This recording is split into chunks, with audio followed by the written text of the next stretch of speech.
Blah. You know, the Alamo Drafthouse really disappoints me as of late. I'm a big fan. I go often. I talk all the time about how much I love the Alamo Drafthouse. I have the season pass for $20 a month. It lets you see a movie a day. You know, it's a pretty good deal when you think about it, because you can see, if you just go twice a month, which, I mean, everybody should be going at least twice a month to the movies if you can afford to. And you can really afford to do that with the Alamo Drafthouse season pass, because, you know, you go twice a month and the thing pays for itself, you know, especially considering ticket prices in New York. You know, it's like one ticket is like $16.50 or $17.50, $15.50. I don't know. It all varies and depends. But the reason why I'm mad at the Alamo Drafthouse is they play trailers to movies that they don't end up programming for the week. I mean, what the hell, man? For weeks and weeks and weeks, they have been playing the trailers for Renfield with Nick Cage and Ari Aster, the guy who did Hereditary and Midsommar, his new film, Beau is Afraid. They've been playing these trailers incessantly, and they're two films that I absolutely, unequivocally have to see, and yet come time for them to be released, and they're released everywhere but the Alamo Drafthouse. So you are basically showing us trailers for things that we can't watch in your theater. And here's the thing. I try to exclusively go to the Alamo Drafthouse to see movies. Why? Because I like the culture. I like, you know, they're very much against talking in movies and being on your cell phone and all these things. They set a good precedent. They set a good tone for the movie-going experience. That's not to say that that stuff doesn't happen from time to time, but they, you know, it happens a lot less than other theaters that you may or may not go to.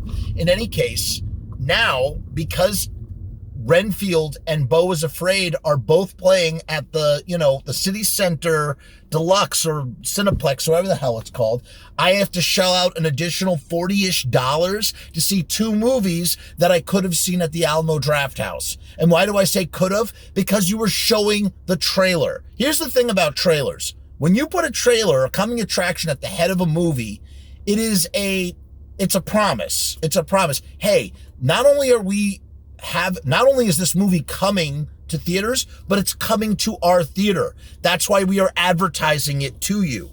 Get it? Right? Doesn't that make some kind of sense? You know, do I need a little disclaimer at the end saying this movie is coming to this particular theater? No. You know why? Because if you're showing the trailer to this movie, I'm assuming it's coming to the theater, man. Otherwise, why show it to me? And what's utterly frustrating, and this has happened before, man. This happened with Bones and all. This happened with The Northman. Both times I had to go to different movie theaters to see these movies. So I'm not only paying for my season pass, which is $20 a month, but I'm now shelling out $16, $17 a piece to see a single movie simply because the Alamo's not playing it. And why am I mad? Again, why am I holding the Alamo accountable for these matters?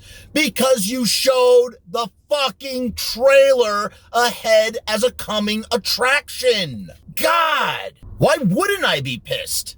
If I see a sign at your concession stand for Coca-Cola products and then you serve me Pepsi, don't you think I would be a little confused or flustered or even upset that I didn't get what was intended to me? Maybe I'm a friggin' Coca-Cola guy. Maybe I'm loyal to only Coca-Cola products. You know, and therefore I am, you know, I'm a patron of your place because I am loyal to this brand in the same way that I am loyal to the Alamo Drafthouse, man. You know, every time this happens, it's like putting another straw on the camel's back. And one day, there's going to be the straw that breaks it. And then I'm going to cancel my season pass and I'm going to go somewhere else. And I really don't want to do that. But I can't tell you how much of a bummer it is to be a deep and passionate lover of movies, of Nicolas Cage movies, of Ari Aster movies, of horror comedies, of genre films, and two of like the premier ones that two of my most anticipated releases for the year are not even playing at my movie theater, despite the fact that they are showing the motherfucking coming attractions for them. What a fucking tease. Really?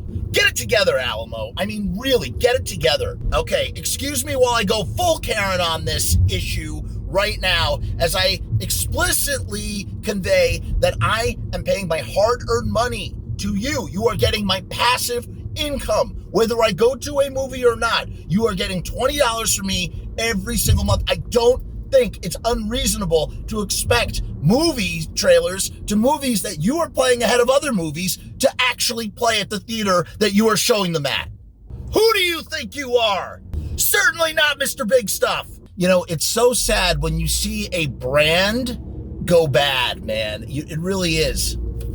What makes it even more frustrating and grating is that you're showing movies that have been in the fucking theater for 3 weeks already, or 4 weeks. I mean, John Wick. You've had John Wick playing for like almost a month now, man.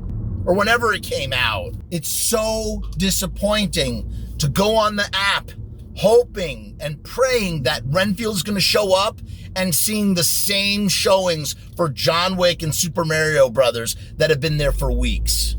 Get it together, Alamo.